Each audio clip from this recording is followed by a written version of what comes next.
An overweight guy always stopped by the bakery on his way to work to pick up donuts just in case he needed a snack to take the edge off at coffee time. Then came the diet, and he avoided the bakery like the plague.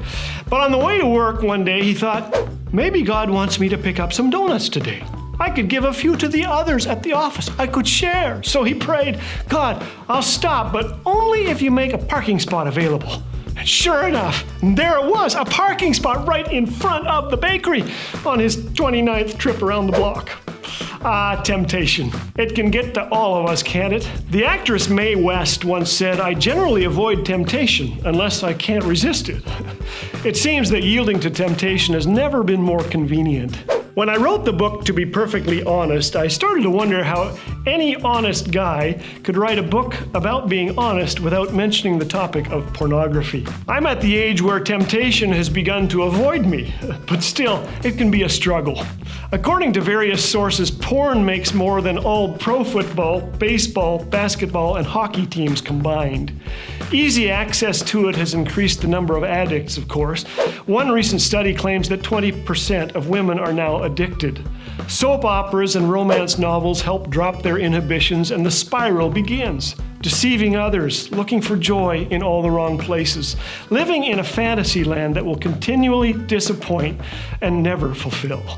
Porn's harmful effects are no longer a mystery. Few things damage more lives and minds and relationships. And yielding to sin kills the joy God wired you to experience. One thing I love about the Bible is how very real it gets. It is not the story of some plaster saints. In fact, it jars us with authentic stories of failure. Those who passionately pursued God often gave in to sin. King David failed as a husband and father, yet he's referred to as a man who was very, very special to God, a man after God's own heart. After committing adultery, David cries out to God in Psalm 51, my sin is always before me. And then he says, create in me a pure heart, O God, and renew a steadfast spirit within me. If you're giving in to temptation, don't give up the battle. Here are 5 liberating secrets. Are you ready? Are you taking notes? Number 1, avoid environments where it's easy to fall. When confronted with a seemingly unavoidable situation, run, take off, just go. It'll give someone a great story to tell. The Apostle Paul advises us in 2 Corinthians 10 to take every thought captive. The root cause of all moral failure is a loss on the battlefield of our minds. So stop those thoughts in their tracks. Believe that God is big enough to offer you true pleasures that will outweigh the counterfeit ones the enemy promises. Number 2, get practical. The next time temptation arrives, do something else. Help somebody. Call someone who needs cheering up. Years ago, Hillary Clinton asked for a private audience with Billy Graham. Billy agreed to have lunch with her in the center of a restaurant in Arkansas. Graham wrote this years later, we all knew of evangelists who had fallen into immorality. We pledged among ourselves to avoid any situation that would have even the appearance of compromise. Knowing what immorality has cost others motivates me to take practical steps to guard my heart. I don't travel alone. I haven't had a window seat in years, but who cares? Keep the family computer in a well-traveled area. Surround it with family pictures. I love to do that in a hotel room.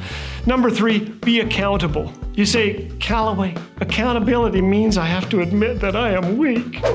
Hello, you are. I am. It wouldn't be temptation if it didn't offer pleasure. We are bombarded by images and lies every day, so stay accountable to a good friend. You cannot truly succeed in life on your own. Number 4, develop wholesome relationships with the opposite sex.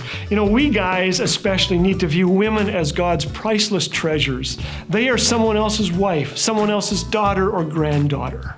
Number 5, give thanks, would you? Give thanks for God's grace, for Jesus' work on the cross. Give thanks that they are stronger than the grip of our sin. Are you on your 23rd trip around the block? Give thanks to God for His amazing grace and set your GPS on home.